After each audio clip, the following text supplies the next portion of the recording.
I'm concerned about the latest developments, concerned about one proposed for Birdies.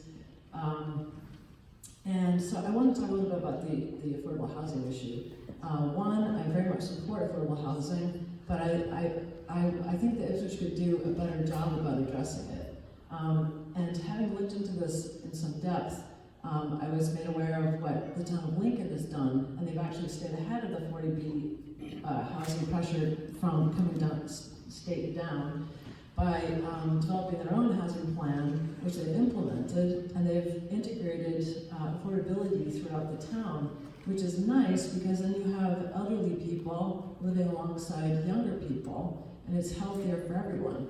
And I think, here's an example. Generally speaking, elderly people have a harder time getting around town. And if you can match them up with, say, younger people who might be financially strapped because they're just getting going in life and they've got college loan payments to pay off, there's lots of solutions that already exist. And I think a lot of us, probably all of us in this room, know that they exist. So I, on the select board, would like to encourage every opportunity to look to existing models to follow. And going back to Chubb, I want to echo, I more than like the idea of accessibility to open space. It's a way to get people all on board an idea of saving a property. So yes, let me get this a little bit in. The Linebrook Road development, I had a 2-hour conversation with Glenn Gibbs, and I said to him, hey Glenn, because I wrote a hiking guide several years ago and included hiking trails in Ipswich. Let me just finish. Yeah, but I pointed out that there could be a loop made that would be accessible to Ipswich citizens, and I would like to support that idea. Thank you. Answer the question, yes, I do support open space. To echo Carrie a bit, one thing that we haven't really led with is becoming a green community, but one thing we have led with is having great open space. And being a coastal community, I feel that our open space also brings people in to come into town and enjoy the open space that we have, along with the residents in town.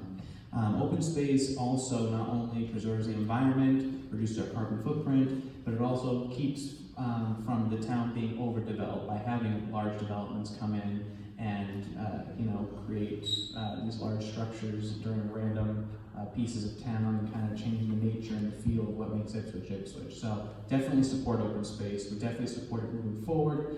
I think that's about it.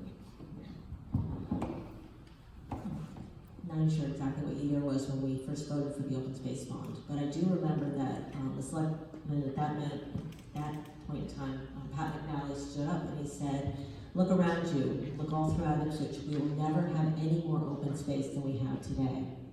And I think that struck a chord with me, it struck a chord with everybody, and the bond passed. Open space is essential, it is what is Ipswich. Open space is what it protects us from more environmental damage, but it also is it's fiscally sound planning. Because what it does is once we have purchased a piece of open space, we save money. What I think generally is considered is that for every dollar that a town gets in taxes from a development, it costs the town about $1.30 in money that we have to pay to support infrastructure, schooling, town services. So it's actually a way to promote fiscal responsibility is to promote open space. It's a win-win. Also, it is what is Ipswich. So I think to again say what Pat McNally said, we need to protect our open space because this is Ipswich and we will never have any more. So in my opinion, I think we need to actually consider increasing the bond that we have or increasing our ability to borrow more on that bond.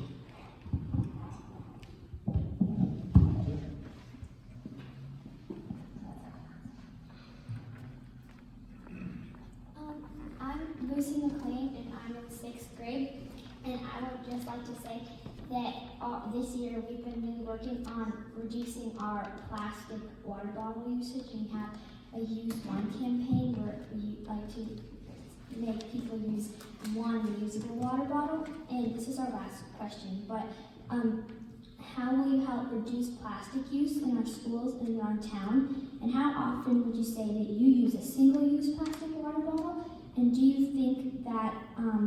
this is an issue.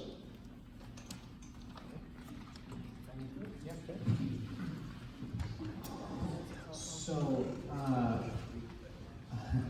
my wife is watching this, she's gonna laugh, because she, I feel, likes to collect those Nalgene bottles because she doesn't like to use plastic bottles. We have one of those big Brita filters that you fill up with the sink, keep it in the fridge, and fill up the Nalgene bottles. I do think it is an issue because we do have a lot of plastic in our environment that once it's used, that's it. Very rarely does it actually get used for a second time, and it's out there polluting. I'd like to keep in mind that when it comes to issues about the environment, it's a mixture of legislative action that the town can do and personal responsibility on each individual person, because there's only so much that the government can do to tell you what you are allowed to do and what you should do, but there's also self-responsibility. So, as Charlie has mentioned, people that compost, like my wife and I, we recycle, we compost, we try to walk as much as possible, opposed from using our vehicle. Actually, we're going down to one vehicle this summer, and I'm going to be taking the train every day.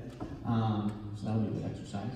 But my point is that we moved forward by creating legislation like the plastic bag ban, right? So maybe we create some sort of legislation that's relative to that, where we encourage the Nalgene bottles instead of the plastic bottles in schools or what have you. But at the same time, it's also personal responsibility as well. So it has to be a good combination of the two in order to really work. It can't just be one or the other. It has to be a combination of two. And like Tammy said, it's not just Ipswich that has to do this. It has to be a statewide and a countrywide effort and a worldwide effort, or else you're really not going to see your carbon footprint being reduced, because although Ipswich is big, and although we like to think we're at the center of the universe, we are just a small drop in the bucket.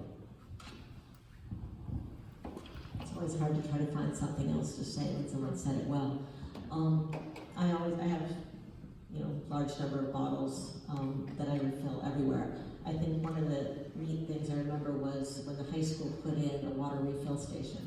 It was the first one I'd ever seen. I think it was back in 2016. And now when I go to, I've been traveling a lot, when I go to Logan Airport, I go always with an empty bottle because there's a refill station right in the airport once I get there. That again is something, as more people look for them, the more they're going to exist. And so it is hard to say what we can do as individuals. We can, I know myself, my family, we always use reusable bottles. We have bottle brushes. Everything gets washed out most of the time. But it's important. I think we can lead by example.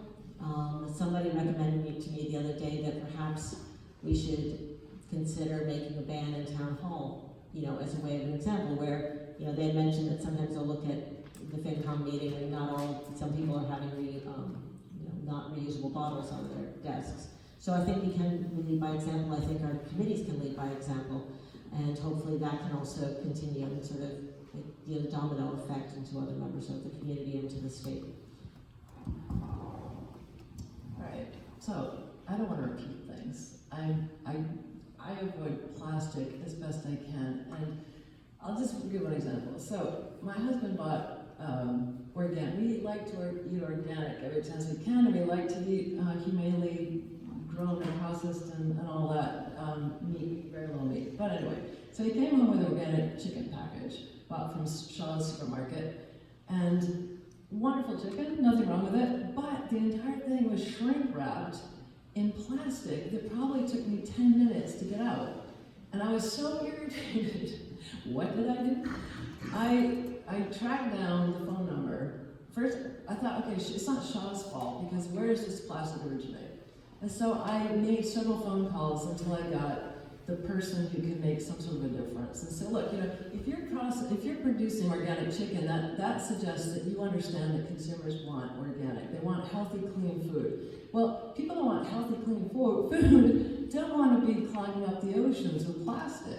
It's nonsensical. So I made the phone calls, and I didn't stop until I got someone who was responding to me and told me that they would pass my recommendation on. And meanwhile, interestingly enough, it left me in a very good mood, because the person I talked to thanked me and told me that they 100% agreed with me. So that's the sort of thing I do. I feel better when I take action. So I look for the action to take, and then I try to take it.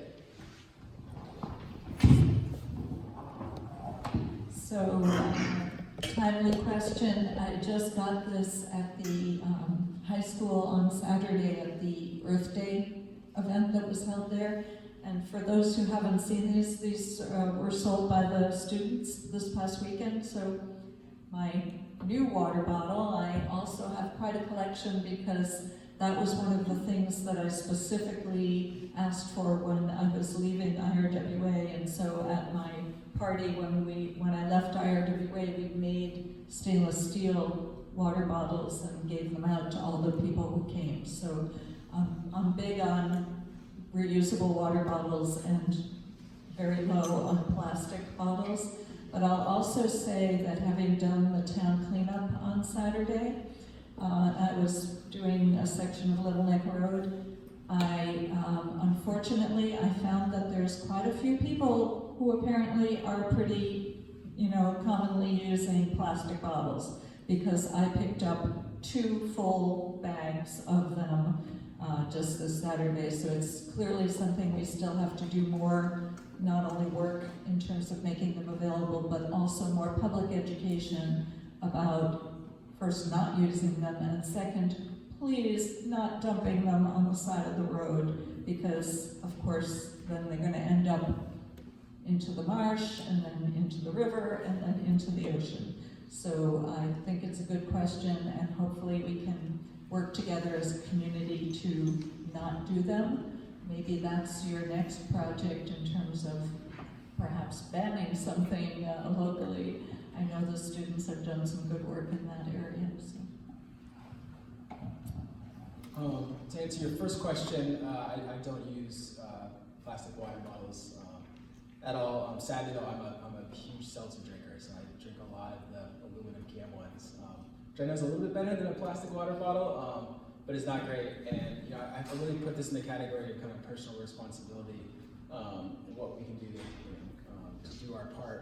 I blend all our own foods for our kids. We don't use a lot of grocery store wrappings, but at the same time, I put them in a plastic bag, and I'm trying to figure out ways to take that out of my life.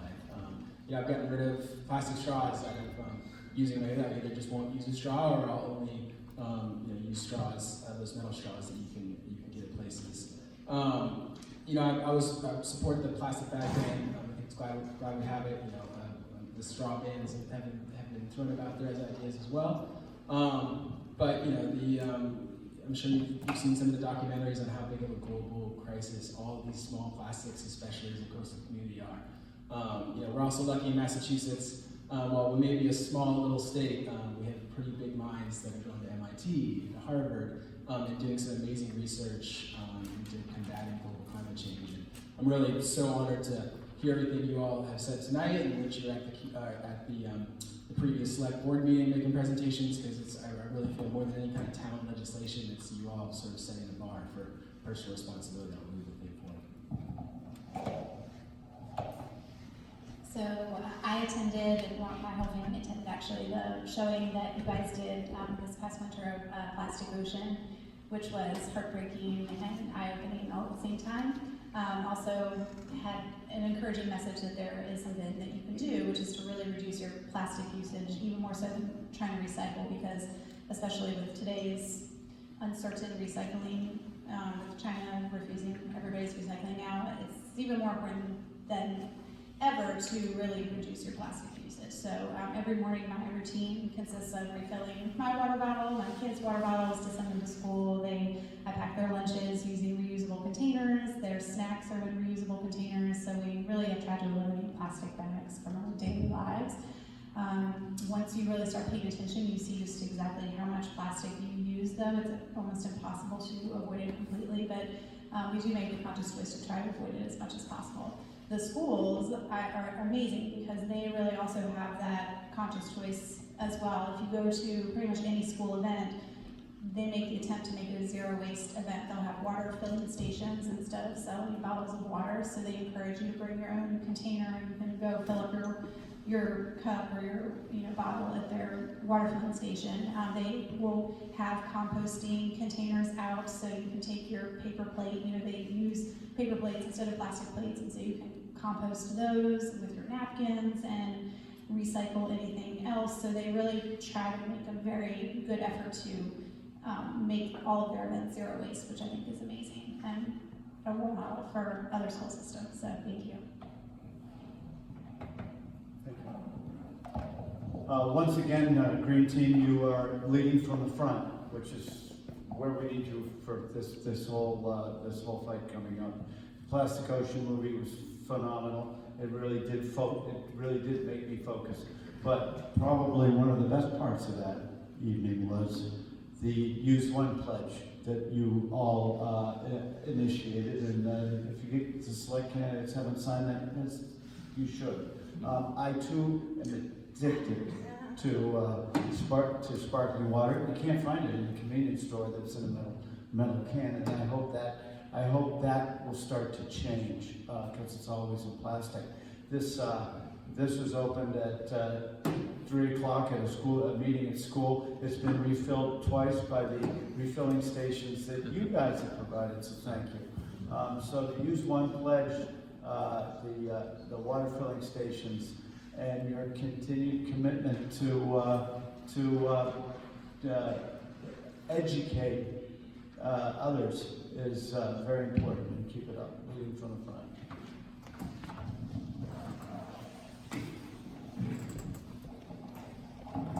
Thank you. Was that it? Thank you very much. Well, we can take some questions from the audience, but let me ask the first. You gotta speak into the mic. Excuse me, Bill. Sorry. So, I'll go back to something Chubb said. He compared it to the climate crisis to World War II. Would you agree it's that serious and requires a level of hardship and sacrifice possibly that implies? It is that serious. We're already seeing devastation. I mean, think of the wildfires that occurred in California and other places, and the massive storms that have occurred in Madagascar and other places people are dying as a result of the impacts of climate change. So yes, it's very serious, and it's serious here. Hopefully we're not at the point where people are going to die, but we do have to deal with its impacts in so many ways. We're a coastal community, so we're that much more vulnerable. And of course our infrastructure, as I mentioned, the Municipal Vulnerability Preparedness Workshop identified a whole series of vulnerabilities: roadways, electrical, communications infrastructure, water supply. I would like to discuss water supply in more detail. I'm not going to have enough time here, but I would like to mention that the Ipswich River is featured in this book, Water Follies, which, by the way, is written by somebody from the University of Arizona. So that's how far the reputation of mismanagement of the Ipswich River has reached. It's basically a national story. And there's a chapter in this book on the Ipswich River and the mismanagement.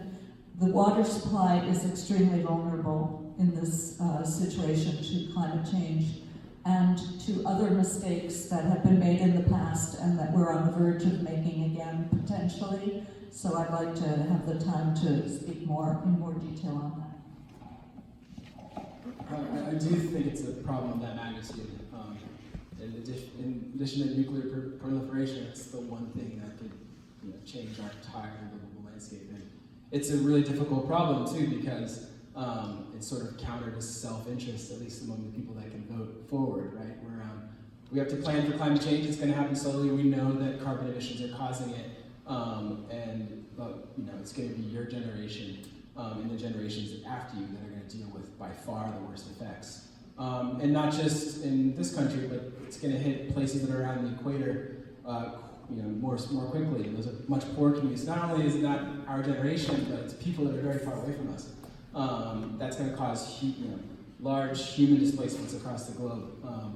And we're very fortunate to live in a place that's going to get climate change sort of last, but at the same time, we're global citizens, and And we know it's coming, and I really don't believe this is a partisan issue. It's been made to be by oil companies that have spread misinformation, and they're very powerful. And I was listening recently, I guess in 1988, George H.W. Bush ran on a climate change platform. The Republican Party. It was before things really got polarized, and this idea of is it happening, who causes it, it wasn't even an issue. That was common science. And I'm hoping that we're going to get back to that place, and we're getting back to that now, that this is no longer is it happening, was it man-made cause? Like, we're beyond that. It's definitely happening. It's how do we address it as quick as possible, and how do we kind of bend the curve so that we can save the planet for the next generation? So I would agree with what's been said already. I think that climate change is something that's been talked about for a lot of years, but it is such a huge problem, and I feel like people tend to kind of kick the can down the road when it is such a huge problem that seems overwhelming, and that maybe you don't feel like you can do much about it, and you're not sure if it's even happening. But I think we are at the point now where if you can't ignore that it is happening, and there are lots of signs that are personally affecting people where you can't really turn a blind eye, and people are forced to say, well, what can I do?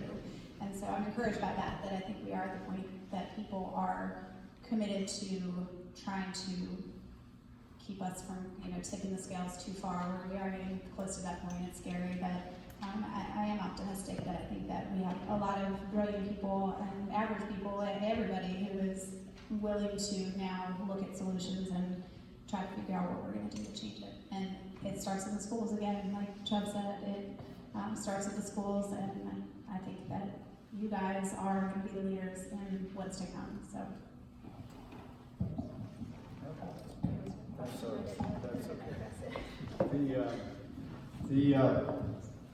We do need to get back in the global community because we've sort of separated ourselves and divided ourselves from the rest of the global community, and we have to. I think China's ahead of us right now in encouraging encouraging climate change measures. But I can tell you one thing I'd like to work on in the school system is I go whenever I'm there at release. Here's a sacrifice everybody can make. Turn off your damn car when you're in school. Everybody's idling at all the schools. And there is an idling sign, it's very small. I'd like to knock on every single window, but we need to, that can be a great initiative, like turn off your damn car. And you know what, wear a sweater instead of having the heat on. So there's something we can do locally today.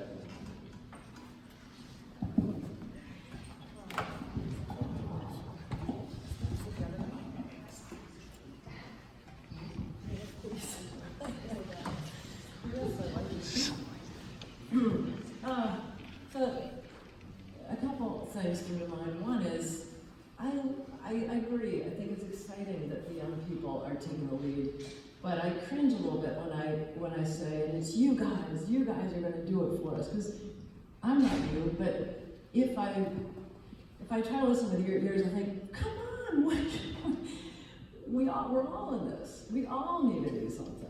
And the other thing that comes to mind is climate change. Well, a couple things come to mind. Climate change is scary, but what's exciting is there's tremendous solutions existing now, every day in the news if you're looking for it, because sometimes you do need to look for it because it might not be on the front page.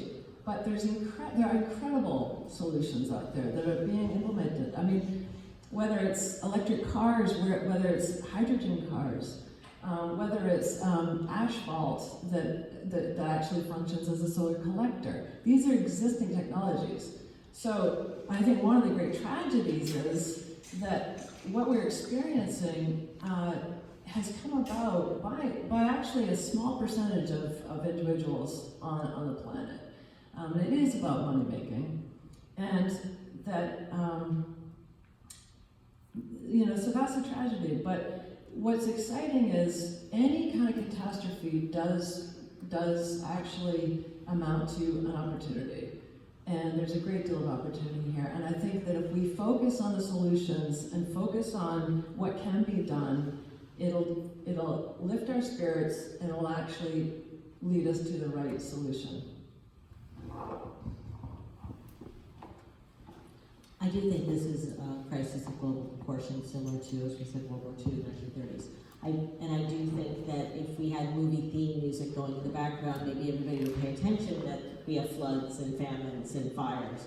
But people seem not to be able to do that quite yet. But it is a global issue, and it's an issue that, you know, hopefully we'll have increasing global leadership to combat. But on the local level, we can do what we can do. And one thing is to realize that kicking the can down the road is fiscally irresponsible. As we approach any issue of climate change, we need to be pragmatic, and pragmatic means sometimes spending money up front to save having to spend much more money in the future. In our town, we have very good leadership right now. We have a very good town manager. We have a spectacular finance director. These are experts who can help us do good planning on how to make decisions that will be smart, again, not just for this year in terms of how much we spend, but what is it going to be the impact in the next 20 years? And so I think that it's fiscally responsible to pay attention to climate change. It's also, and I think that, you know, as we look at it and we plan for it, we can be smarter about the money that we spend as a community. So that's actually the first time I've heard the environmental concerns being compared to World War II or something of that type of level, and I actually like it. I think it's very applicable. You know, it's funny because in the 40s, 50s, and 60s, we had very little to no plastic, but we were pumping carbon emissions and using coal. And fast forward to today, we now have eco-friendly vehicles, but now we have all this plastic and this also god-awful stuff called styrofoam, which, you know, like I said in my last statement, it's going to be a community effort and a global effort. You know, Ipswich is a very small drop in the bucket when you look at the planet, and it's a very important issue, and it is to the severity of World War II because we only have one planet, and you know we have to take care of it for future generations, for our children, etc. And you know, it's a exponentially rising concern. You know, we're having 100-year storms every 4 months. Every hurricane season, they're just getting stronger and stronger, and the winds are getting stronger and stronger, and that's all signs that something is happening, and we have to stop that damage by working together and reducing our carbon footprint, and not being able to, being able to do the use one pledge and initiatives like that, you know, or like what was it, Maine who banned styrofoam. I hate that stuff. That's terrible. I don't know whoever thought of that. So it's all these efforts, everything that the candidates have said tonight is a valid point, and it's all stuff that we have to do collaboratively, using government as a tool and encouraging self-responsibility. Thank you. Have we questions from the audience? Here's the microphone. Just speak right in there. I'm curious if any of you would expand the town's wind and solar capacity, and if so, do you have any funding strategies that are more creative than just waiting for the state to give you money?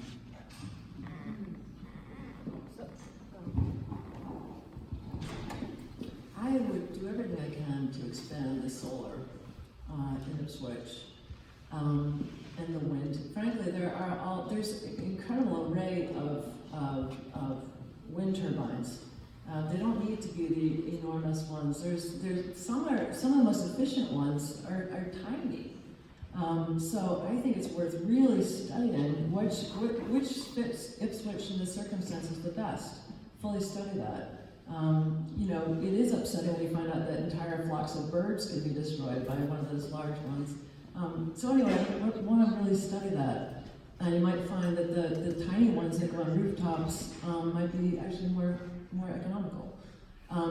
When the construction fund, the housing on 1A County Road in front of the Y, I was really dismayed to see there were not any solar panels on there.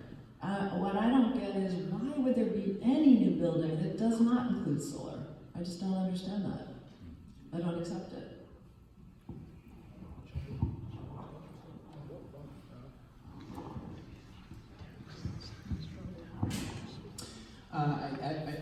think we should just limit it to wind turbines, as Helen said. I think we should expand it to all types of, renewable energy sources, wind, solar, etc. And that's another benefit of becoming a green community, is like Tammy had mentioned, it allows us to apply to up to $250,000 worth of funding. We may not get all $250,000, but we can get chunks of it, and put that towards our municipal buildings. Changing the lights to LEDs. We have old lights in town hall that use so much energy, it's crazy. Getting better windows in our buildings to retain heat, retain the cooling, and what have you. So I think we need to expand on all of those. And I agree that we need to not only increase, maximize our wind capacity, ability to generate wind energy as a town, but also to promote as much solar generation as we can. We do have, the area in which we have 2 wind turbines, only one is working right now, have already had all the engineering studies done to determine, how to maximize the wind that is there. One of them is, as we know, has been decommissioned, or is in the process of being decommissioned, but the site still exists. And I know that there is movement within the town to see if we can get another company in there to put in a new wind turbine or to fix what we have.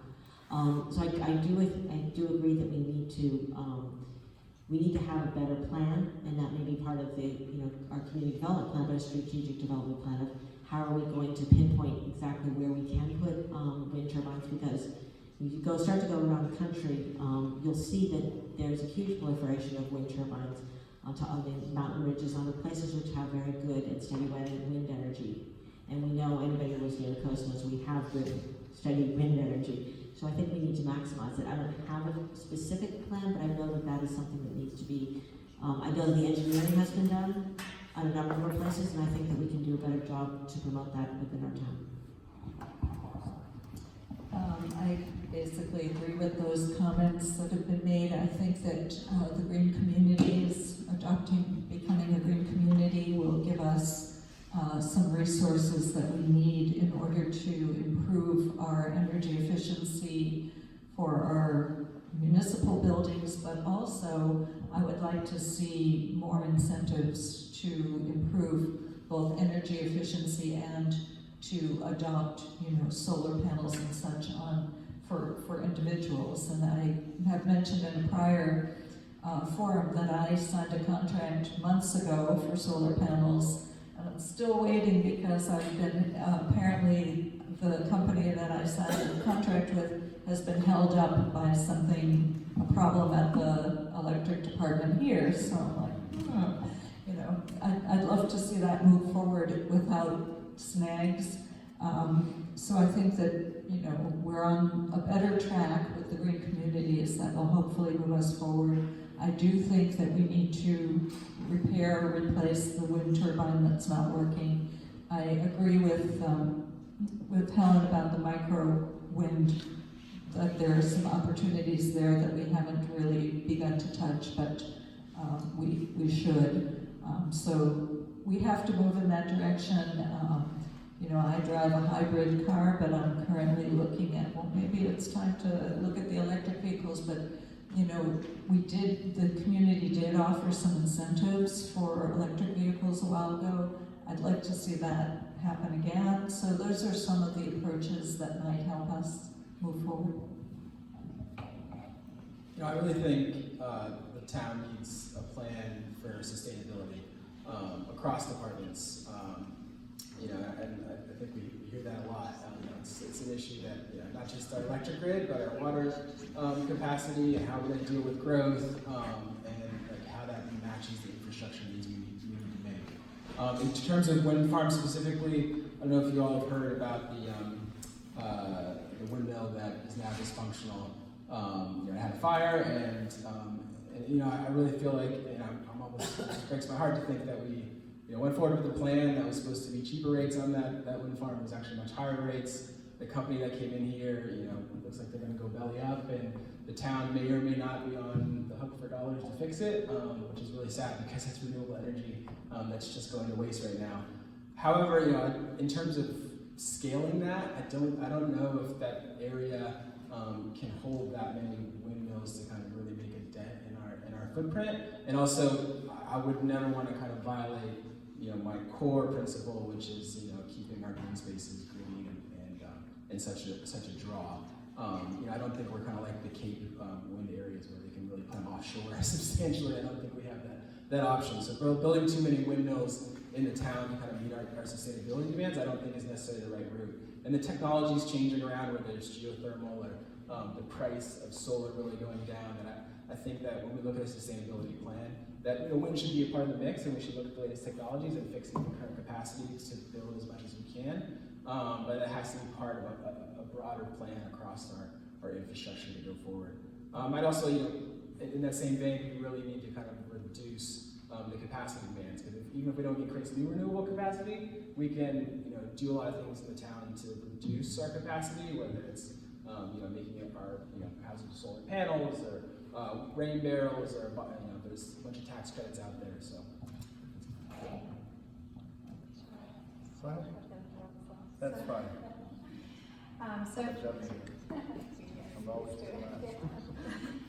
So from the lens of the school committee, through the schools, I would say that there's definitely quite a lot of opportunity to make the schools more energy efficient, whether that is through solar or wind turbine or geothermal, like has been mentioned. But the middle school and high school have pipes that continually burst because there's not enough insulation in the schools. So there's currently an assessment being done on the school buildings as well as other town buildings to really take a deep dive into what exactly we're looking at and what needs to be done, whether that's roof, insulation, etc. But quite a lot of opportunity to improve the energy efficiency, which will be very beneficial. So I think that will be very interesting to see what that assessment looks like, and I'm looking forward to developing a plan to address all of those. So we have a large wind developer sitting here in this room, and I have watched him through his career, and I've watched the challenges of wind and vistas with that. So I don't know how as a community we can get a broad-based support on a lot of wind, because it will change our visual landscape. I'd like to see some more incentive programs with the electric light department. I think they're lagging, and they're not EverSource. They don't have the same requirements for the same renewable energy needs thresholds that the larger utilities have. So it would be good to see more of those. It does take subsidies for renewables now, so we need to just continue to press and ask for it. And the Green Communities Act will help our schools greatly, because for the $1,100 and $1,200 we'll pay a year, we can get some significant energy saving programs in there that will be 10 times that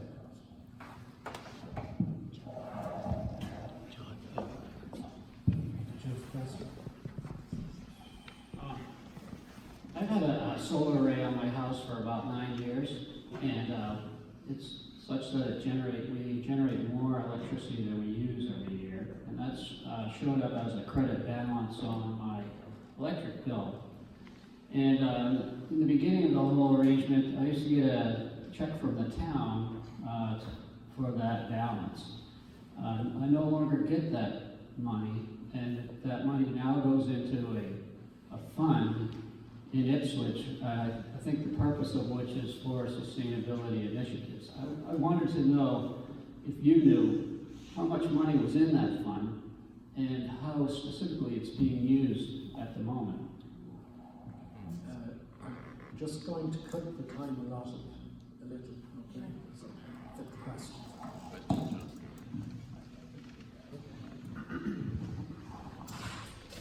So, that is an enterprise fund, and I don't know the specific balance of it, even being on the finance committee. It's part of the ELD budget, and have we even had the EOD in front of us yet for the budget hearing? I don't think we have yet. They usually do it in June for money purposes, but I would say that the questions that you have regarding that specific issue would probably be best fit for the ELD, because they would have that, especially the accountants and managers in the utilities department would have those records and whatnot. But I'd also encourage you to come to the Finance Committee budget hearing of the ELD. Yeah, I'm feeling bad. I mean, usually we sit here as finance committee members with huge books, and I'm like flipping through the pages and going, oh crap, I don't know what the answer is to that question, or asking Sarah Johnson. I don't know the answer to the question. I think you actually are in a sort of a unique position where you're not getting the credits, or you're producing so much solar energy that you are only getting credits which you're not getting back, which I think is awesome. So I don't, sure. I think it's a good question. I wish I had the answer. I'm actually about to put solar panels on my roof, and I don't think I'm going to be as lucky as you to, end up in negative balance there. I'm all for contributing to, I appreciate sustainability, all that. I'm just kind of curious where it's... No, I don't know. I think it's a good question, because I know that we do have enterprise funds for different departments in the town, and they get earmarked for projects. And as in capital improvements, and as Michael said, that's the one committee that hasn't come before the finance committee for this budget season. They're sort of on a different budgetary cycle. So I don't know, and when I do know, I'll let you know. I don't know either, but it does bring to mind part of why I'm running, and part of what I'm saying in my campaign here, which is I hear a lot of people complain about lack of transparency, et cetera, and digesting and observing and thinking over the course of my campaign, I think, what we're experiencing is common among human beings is not such great communication. So I think this is an example of that. I have said in other forums we've been at that I would like that I take issue with the town's website, that I think it could be a lot more user-friendly, a lot more responsive, and I think it's more than a shame that you don't know the answer to that question. I mean, it seems to me you should be the first person who knows the answer to that question.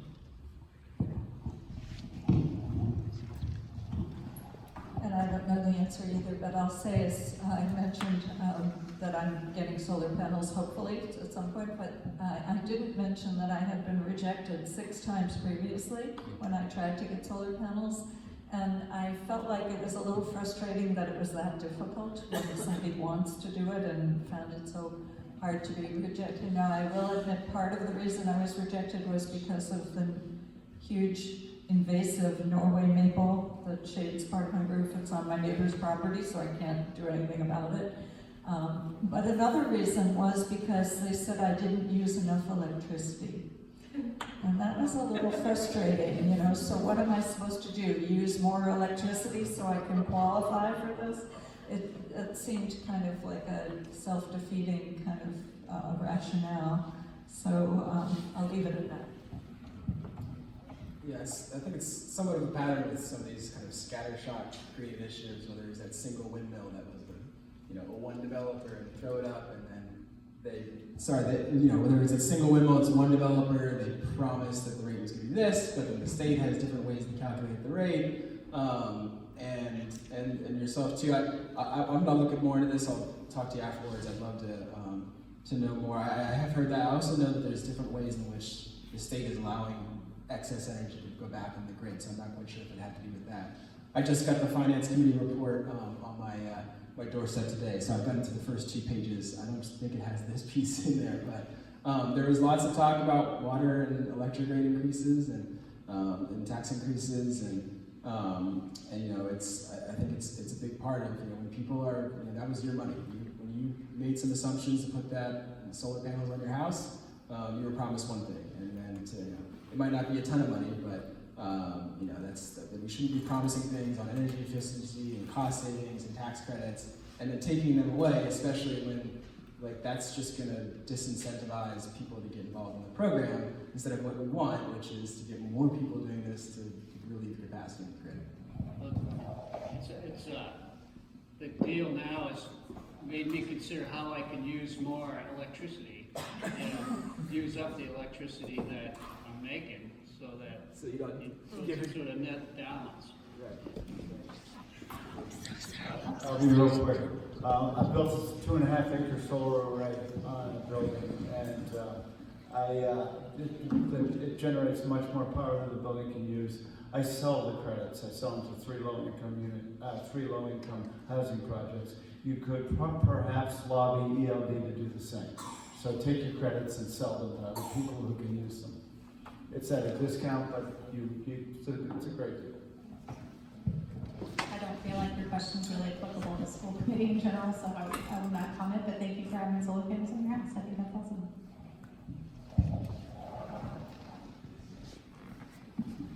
Well, that was a really interesting question and set of answers, because I don't know how many people on the panel or in the room know that the select board members are actually the electric light commissioners of the town.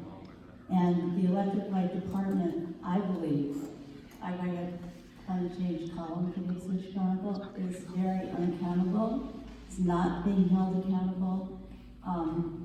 Many of you, have talked about our future clean energy plans, but you may not know that there's actually legislation now making its way through the State House that was filed by the Municipal Electric Light Association, NEAM, which Ipswich belongs to. And it was developed and filed, it was presented to the managers, the 41 managers of the municipally owned electric light department, on, I believe, January 16th and filed January 18th with no review whatsoever by commissioners elected or appointed in the Commonwealth, of which there are about 150. And that legislation ties us to clean energy goals for the year 2050. And the Conservation Law Foundation believes, and others, believe that it really takes us backwards and separates the municipally owned electric light department communities from the state's clean energy standards, and that it's would commit us to a lower level of standards than even the state has now through 2050. And there's just, it made its way through, was developed by a lobbyist, and we are not.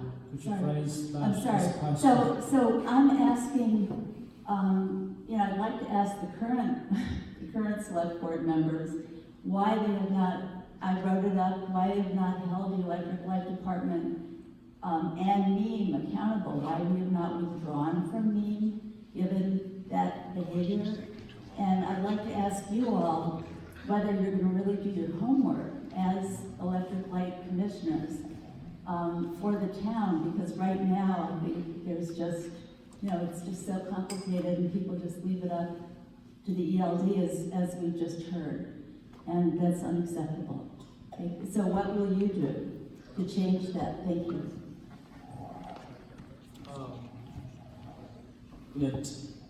To your point on the meme, I'll look more into that, and I'll get back to you.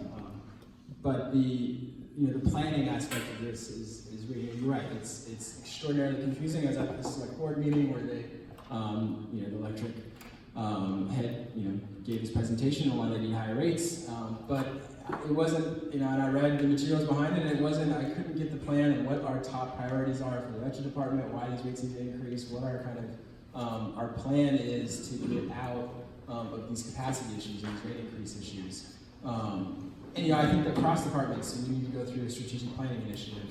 I know that there's an article in the warrant that will require the select board to go through that process. They've really taken the lead in strategic planning across agencies, and I think in some ways it goes to your accountability point, and that's something that's been very big on my campaign is really being involved in a strategic planning initiative across departments, and then putting in accountability and oversight mechanisms so we can understand what the plans are for these departments and sort of plan ahead, and also get a little bit of certainty on how we're going to deal with them, and that this is our future. Ipswich has its own light department, and we need to. So I'll extend it there.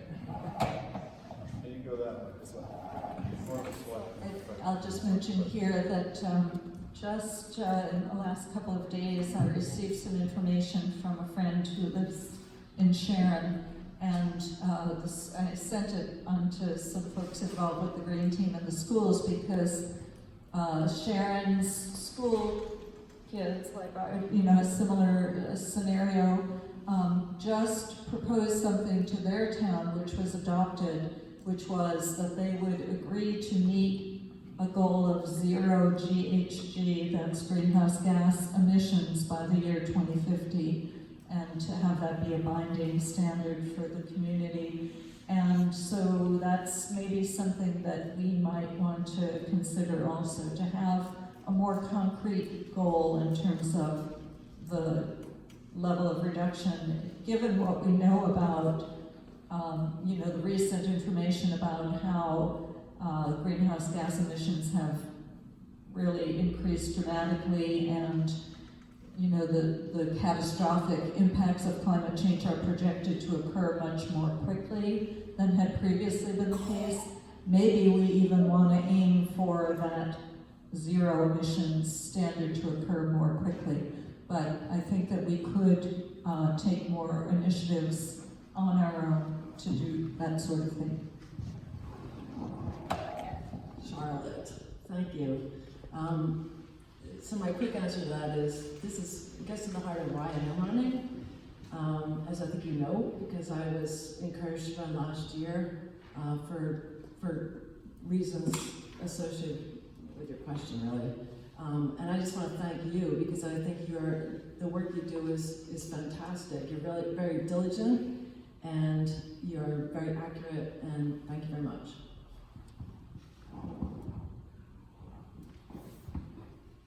As you point out, that the ELD, the select board members are, have responsibility for the ELD, and it is something that there is, as you can tell from listening to Michael and listening to myself, is something that's really has not been our focus. It has been presented to us sort of, and it's been a learning curve for me as to what is the potential for our electric department and our facility that we have down there, and what are the limitations. We are tied into the grid, but we do have a municipal light department, and so we have this sort of funny place where we have,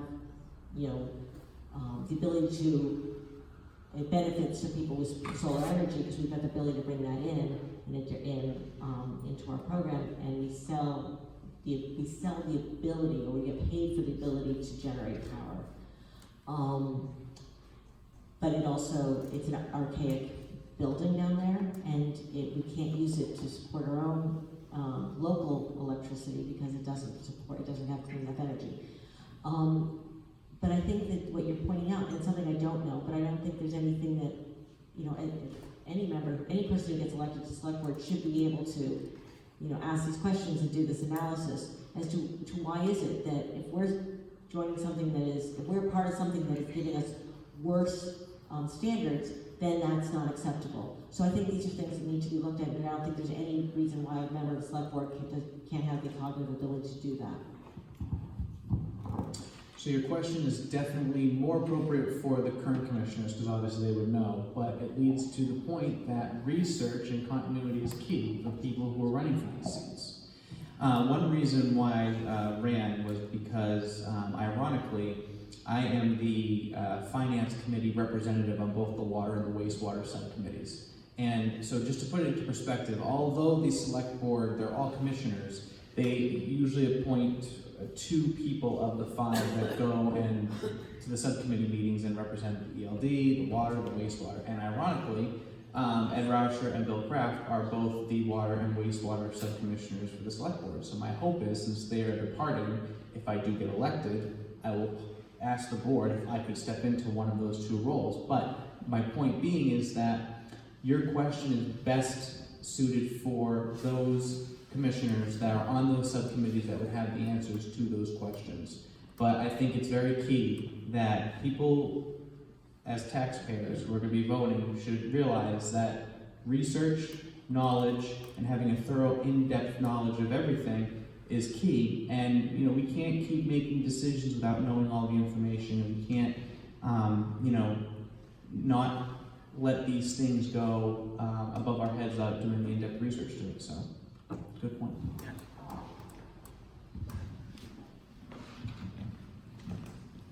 Matt Culture for Wallingfield Road.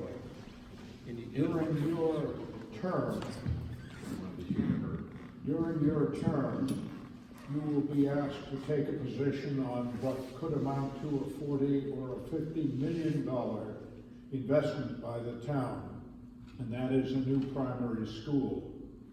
Separately, for the school committee candidates and for the selectmen candidates, do you have a firm position on the present location, which is Doyen? And as part of that question, I'd appreciate knowing if you have a feeling or an opinion about the Bialek property as a potential site for the new primary school. Thank you. If you don't mind, I'd like to start. It's more than $50 million too, I'm sorry to tell you, but the town's share is about that. I had always been, my preference was small schools, and to keep the neighborhood schools the way they were with smaller community schools. I said from the very beginning at my first presentation that if it was a larger school, the best location for a combined one community school would be the Bialek site. There are 200 at the time, and at the time of the last town meeting where it was the combined school at the Doyen site was defeated. The population count was 209 students lived within a half mile of the Winthrop site, and 4 present students lived within a half mile of the Doyen site. I think sustainability issues are going to be very important, and walkability, and I've been laughed at before, is going to be more important in the future than it is today. So I think the Bialek site is the logical site for one combined community school. If that is what is chosen by the town, the first thing we have to do is make sure that our elementary communities can get behind it as well. So I'm in a bit of a unique position because we moved to Ipswich about a week before last spring's town meeting. So we came in at the culmination of years of work towards the school building project. I think that gives me a fresh perspective because we weren't involved in that debate. I have heard and spoken to many people and really learned how contentious and divisive it was. People have not recovered from it. There's still quite a lot of feelings of hurt over how everything evolved. When we first moved, just doing research and coming from a larger school ourselves, my thought was, well, if you have the state grant money, you have this plan, okay, go ahead and take the state money. However, I have a 4th grader at Winthrop and love Winthrop and gotten to know the people at Winthrop, and so I also see the other side of that debate, and I know why people were fighting for Winthrop. So I feel like I am in a bit of a unique position in that I can see both sides. However, at this point, the school building project did not pass. The state money is no longer on the table right now, so I feel like we're at a starting point all over again. So regardless of what happened, we really need to focus on moving forward and trying to decide how we as a town, if we're going to reapply for state grant money, how we're going to do that, and really take a look at what we're going to do. So this is little Teddy's first candidate forum for select board, but his first town meeting was the big school issue.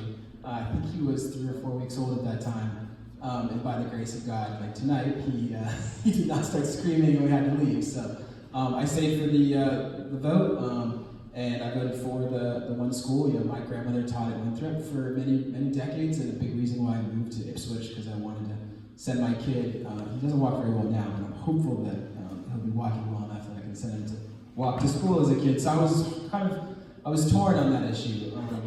But when you see the condition of the classrooms that the kids are in now, and you know, the financial impacts, that's why I was for the one school. Even though personally I would have loved to see the two school option. But I'm really glad you brought this up because this is the first time we really addressed this as a select board forum, which is surprising because it's such a big issue. And I think the reason we want to address it is because it's still a raw wound, right? The last community development meeting, I was with somebody here and one school and a two school, and you could tell, we were having a civil conversation, and I was trying to kind of, it's kind of the third rail of Ipswich politics. You don't want to, because you'll lose a vote quick if you tell somebody you're one school or two school. I think that's kind of what's good about us is that we're fresh to this. We really weren't involved in previous fights, and but as a select board member, I'm going to work with the school committee. But we've got public safety, infrastructure. Let me get 30 seconds on this one. Public safety, hundreds of millions of dollars in infrastructure needs. But I talked to our police chief. They've gone through 4 planning commissions. They're on a 5th one now. If we don't settle the school issue, everything else revolves around that. I'm willing to take the arrows day one as a select board member. We'll be working with the school committee because on that all things depend. It's going to trigger all of the other decisions, big decisions we need to make as a town, and I'm looking forward to doing it. And compromise. Bielek, Doyon, Winthrop. We need to get both sides of the aisle and compromise. Yeah, I think it was such a divisive issue. I was very distressed by that. I mean, my kids both went to Winthrop, so I was very sympathetic to the Winthrop arguments. I also felt like the financial arguments were very much stronger in terms of the Doyon picture. But I think the Bielek picture is potentially something that might have come, I think it would have been beneficial if it came in earlier in the discussion, and because it could have provided a kind of a common ground solution that might have allowed for that sense of compromise where there wasn't such a sense of winners and losers. So I regretted that came in so late in the conversation. In terms of where I stand right now, I'm waiting for the results of the building needs evaluation that is currently taking place and that we're expecting to see by late June, that will really evaluate the building needs of all the schools, but also all the other municipal facilities. And I feel as though I want to reserve judgment on, kind of putting all my points in one area, because I want to know what those results are before I come to a conclusion.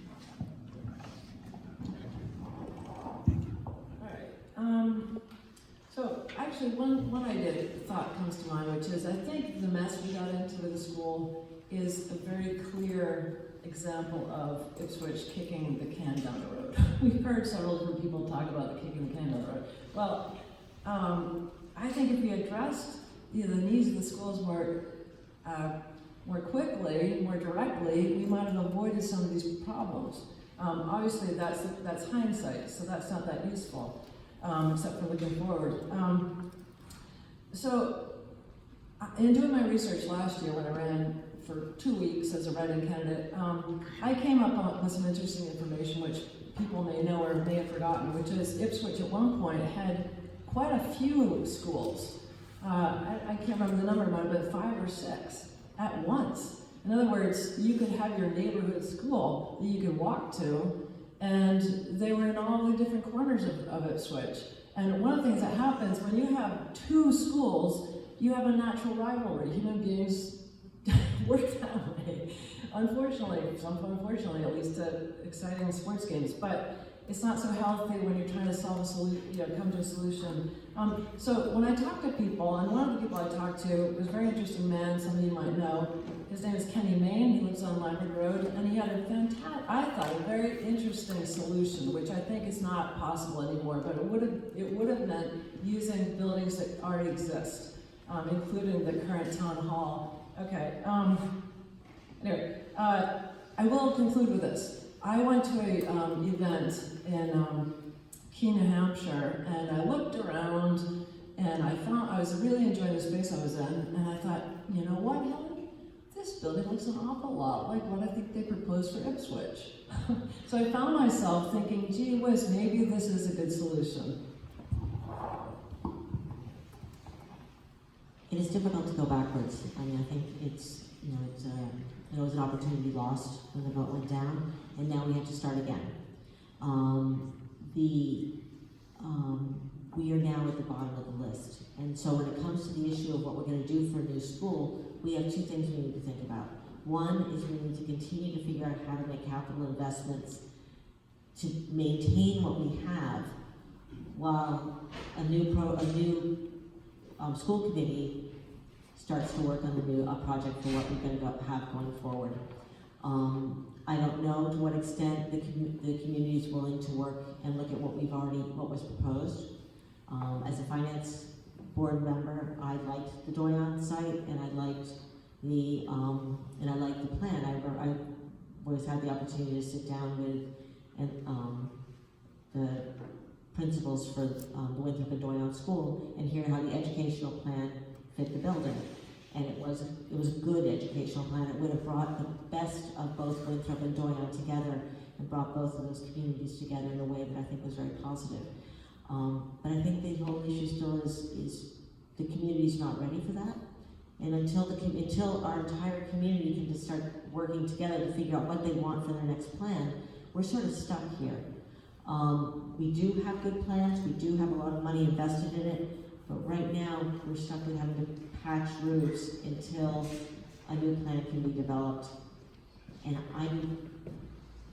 I'm not sure if a plan as good as the one we had is possible. So I have a 2.5-year-old daughter and an 11-month-old son, so this issue is very close to me, but I'd like to make it perfectly clear that school-related issues are under the purview of the school committee, which is why they're an elected position. I will say, though, that the school issue was a very divisive issue in town, and I mean really divisive. I remember that when I was being on the finance committee, when we had that tri-board meeting where the school committee withdrew the application from the MSBA, there was a lot of tension in that room, and we decided to withdraw because we thought the community was being divided too heavily. And I remember coming up to a woman after the meeting crying, thanking me for suggesting, it wasn't just me, but I voiced my support in withdrawing, and she was crying, thanking me for doing so. And it showed how divisive the town got that someone was crying because of it. And I personally believe that we should not be moving forward until we as a community can start over with a blank slate and not have these gridlocking back and forths, because it will damage us more than help us in the end, and we are all part of the same community. So that's the reason why it's not a hot topic right now, is because we all agreed as boards that after we withdrew our application, we were going to have a cool down period and try to get the blank slate and then start fresh. So that's what I would encourage the school committee to do, and that's what I would encourage the community to do. Next question is environmental. Actually, Eric, you want? No. Are we out of time? No, not out of time. Yeah. You want to get? You're reserving that chair. Thank you. One of the things that Ipswich is really well known for is that we have one of the few head of the tides dam left in this state.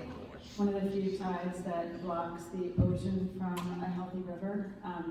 Most ecologists would agree that this is not a healthy river in Ipswich, despite its cultural significance and how much many in the town love it. So in a quick 1 or 2 word answer, how would you, well, I guess I'll back up a little bit. We also have the largest employer in town that would probably prefer for that dam not to come down. So if this issue were put to a vote on the Board of Selectmen, how would you vote?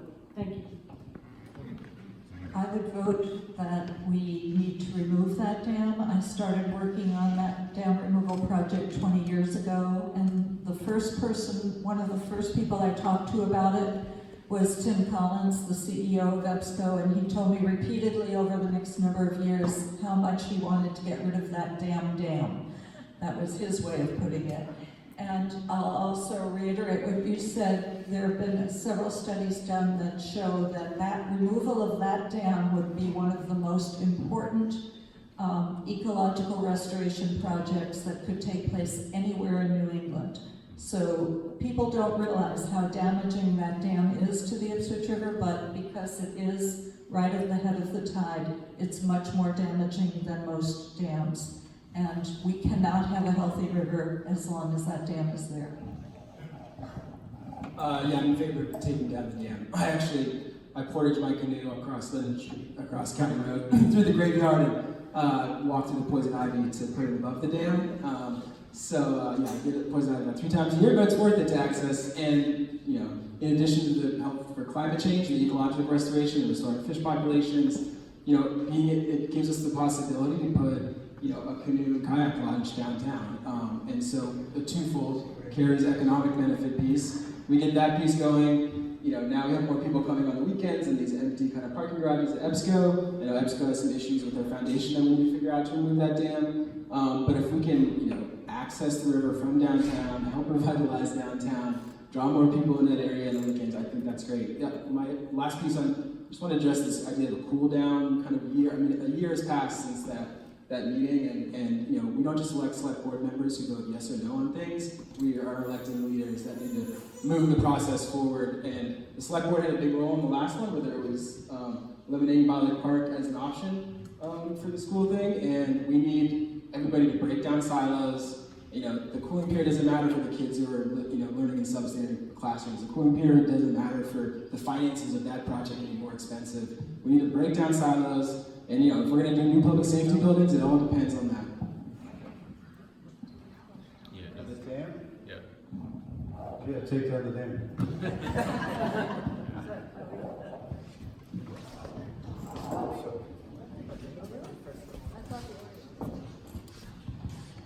So to be honest, I don't know that enough about it to make a decision to take it down or keep it up. So that's just me having to do more research on it.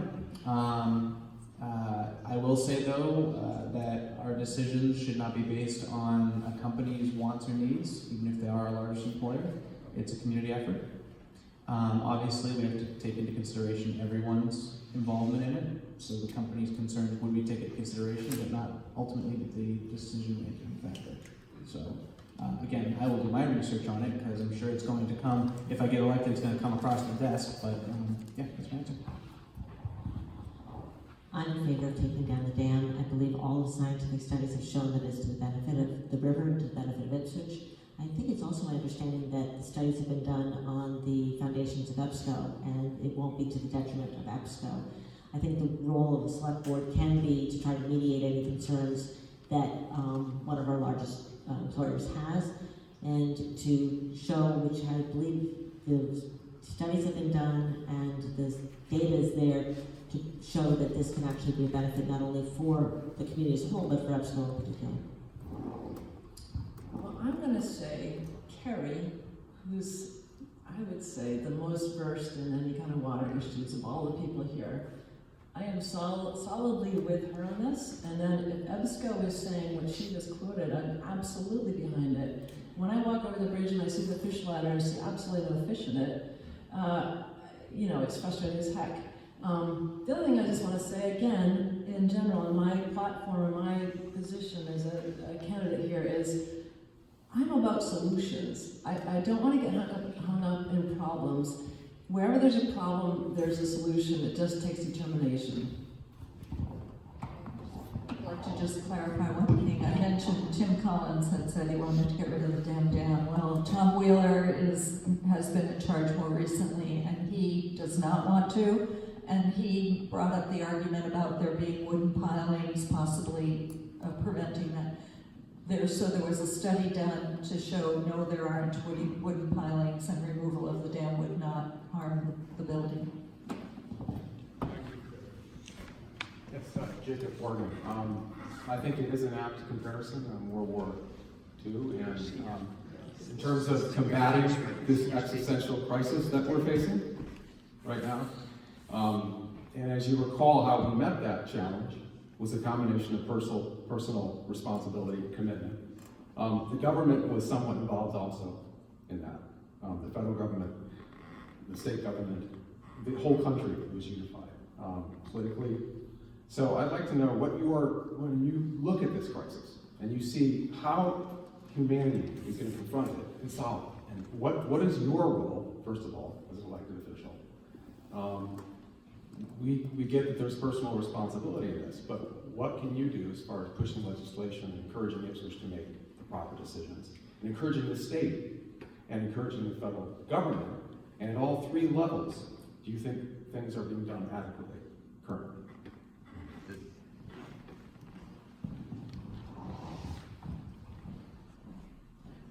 Of course, we all can take our own personal responsibility, just the same as they did in World War II, rationing and paying attention to rationing. In terms of a select board, we can take a leadership role in terms of helping make decisions as to how, and helping build consensus and lead this community. In terms of legislative, beyond the role of an individual select board, I think it is important for select board members and select board as a whole to be able to interact with our state legislators in ways that can help promote a statewide changes. I think we can take a leadership. We've seen that leadership roles can be taken by this community. Plastic bag ban, styrofoam ban. The kids who put that through, in full disclosure, one was my daughter. But there was only 30 communities that had those bans, and less for the styrofoam. Now whole states and whole countries are making styrofoam bans. And they did interact with not only all of our boards in town, but also the Attorney General's office. So I think that we do have a responsibility to continue to work forward and above just our town.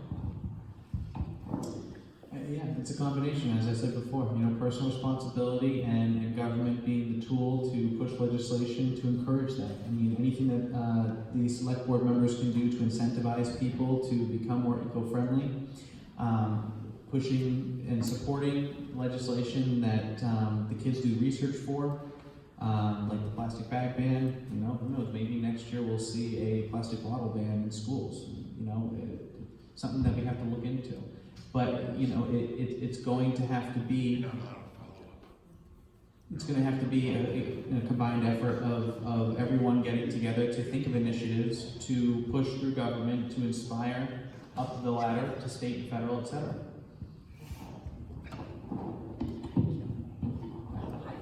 I would say everything's on the table. And I would say, personally, I would keep doing what I'm already doing. And I spoke about it a little bit earlier. I think to put the burden on the consumer, I think, generally speaking, from what I've observed, people do care. And I find that's really encouraging. And it's very difficult. You go grocery shopping and you come home with piles of plastic. So is it my fault that everything I want to buy is wrapped in plastic? No. So, and frankly, let's not forget, where does the plastic come from? It's a petrochemical product. It's the oil companies once again. So we need to follow the money, and you need to put the pressure on where the pressure needs to be put. And then you need to take every action you possibly can. And I would say, as a leader, or an individual in a business position of authority, there's always a need to lead by doing. So every action I would take, I would be thinking about, how does this impact the people observing me? I'll just say, I mentioned I teach environmental policy, and one of the things that I teach is how these policies play out not only at the local and state level, but also at the federal and international level. And clearly, in terms of the climate change issue, we've taken a major, not only step backwards, but we've really turned around and are running in the wrong direction over the last 2 years compared to where we were previously. There was an international agreement arrived at in 2015, and we've taken ourselves out of that agreement, which was a mistake, in my opinion. I'm not going to belabor that intensely, but you get what I'm saying, I'm pretty sure. But I do want to bring up one other issue, and that is that our water supply is particularly vulnerable. We're beyond our safe limits of our water supply, as we found out in real time in 2016. And that's in part, I think the town has some responsibility for some mistakes made in the past, but we're also, in some respects, the victims of mismanagement of water at the state level. And part of the story there is that the state did not adequately consider the impacts of climate change, including more severe droughts, such as what we saw in 2016 when they issued new regulations. So the town should fight that.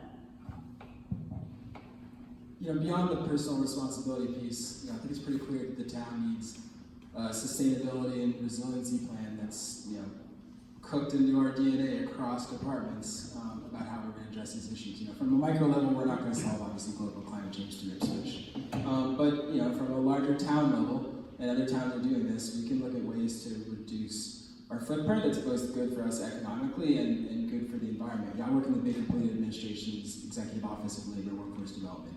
And we, go through a ton of strategic planning initiatives. We consolidated all the 40 different career centers in Massachusetts with different names and logos and put them under one banner. We have some funding for workforce development on going through the Black Advisory Commission, the Teen Advisory Commission, but all that was based on data and putting together large strategic plans on how we wanted to spend public money to address specific problems that were understandable and then also addressed over the long term. So I would love to see as part of the select board kind of strategic planning process across departments that our building codes have are pegged for resiliency and be more energy efficient, knowing that our water needs are going to increase and our electric needs are going to increase. Same thing with infrastructure, the water, electric. It really all needs to be taken under consideration when we're considering this from a long-term perspective. So I agree with Charlie. I think long-term planning is definitely important. I think all of us were at the community development workshop on Tuesday night, and I was encouraged at that discussion. There was lots of good discussion, and I think it's very important that we really forge ahead with that long-term planning and come up with some concrete action items on how we're going to achieve the goals of resilience and sustainability and affecting climate change in a positive way. So, yeah. I'll be very brief. We need to communicate to people that don't believe this is occurring. We need to prove it, and then we need to own it, and then we also need to, all of us collectively need to own the problem and be part of the solution. That's it. Maybe time for one more question, or? So we're losing people rapidly, but we'll take one more question, and we have short answers. Jim Mendel, 362 Monmouth Road. From my personal experience, I know how much time is required to be a good school committee person or a good board member. 3 nights a week, 4 nights a week, daytime meetings, weekend activities. I'd like to ask if the candidates before us have that kind of time available and are willing to make that time available. But I'm not going to ask that because I'm sure I'll get yes. My question is really to the Board of Selectmen. It's easy to criticize the Board of Selectmen for not doing a good job because the job is too broad. And I think when you are sworn in by the town clerk, you probably ought to be given a helmet. Because that's the nature of the job. So my question to the Board of Selectmen, your water commissioners, your sewer commissioners, your electric commissioners, your shellfish commissioners, you're this, you're that, you're that, you're that, you're that, you're that. Do you think the job of the select board member is too broad? And if you do, what activity would you give up?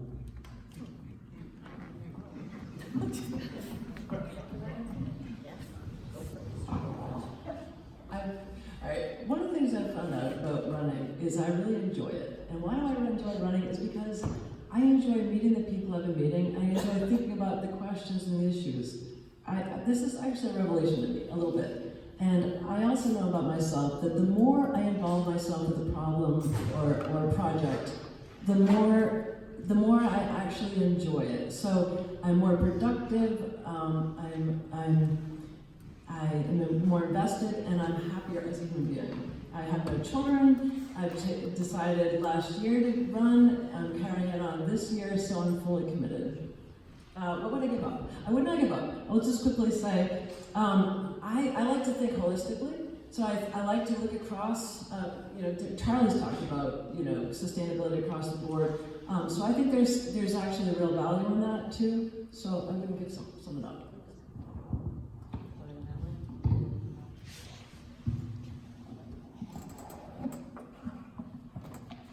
I actually find it very interesting the last few months I've been talking to people from all the different departments in town. I feel that it is important to have kind of a section of the governing body that's kind of responsible for all pieces of the jigsaw puzzle of how things in the town work together and interact with each other. I think it's not necessarily the best idea to have those things be separated under different jurisdictions. So, I think that's kind of the role of the select board. Obviously, as you know, I've asked to talk with you to get your perspective on that, so I'll welcome hearing that. But I do find, hearing from all the different departments of town and their priorities is very important. I've thought a lot about this question actually, and this system, this select board system, is really initiated for a very different time in Ipswich and across Massachusetts. When the Puritans can gather and and make their decisions, and especially in this, in this kind of democracy where it still requires 2/3 votes at town meeting on a lot of these things, and only 30% of people are showing up to town meetings. I'm sorry, 10% to town meetings, 30% to town elections.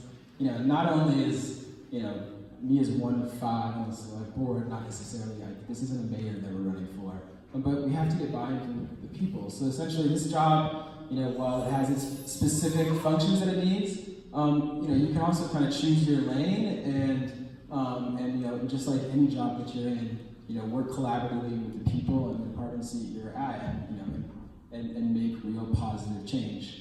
We do a lot of that in state government. I kind of see my lane as strategic planning because I have that experience in government and organizing and really being the person that can bring people across departments together to put plans together that kind of that execute on the principles laid together in the community development plan. Because that's more of a vision statement, but we're going to need the board, and especially if the warrant passes, when the select board will have more of a sort of leadership role in that piece. I think that'll be important. What I give up is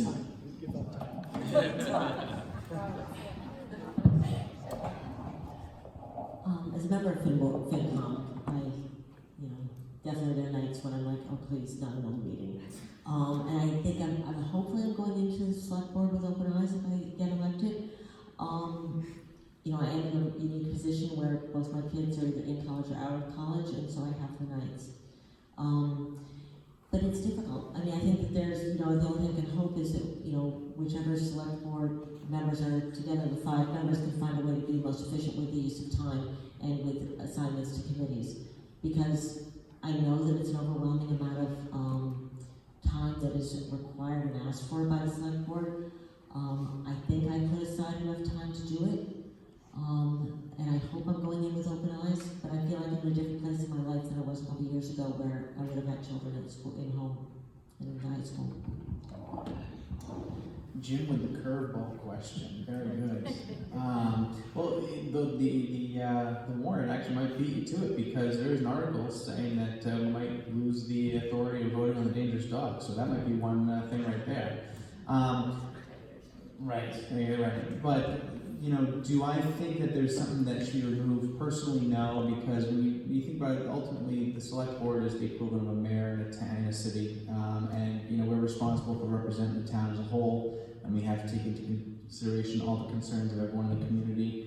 Luckily, I am fortunate enough to have such a great support system at home. My wife is a rock, and she supports me 100% with what I do, which is why I'm able to be on the finance committee, which is why I'm able to be on the water subcommittee and the wastewater subcommittee. And you know, the responsibility is a real responsibility. It's 2 nights a month at a minimum, just for general meetings. Not to mention parades, not to mention special meetings, budget season, etc. So it's a commitment. I'm willing to make that commitment, and I have in the past, and I hope to continue to do so. Thank you.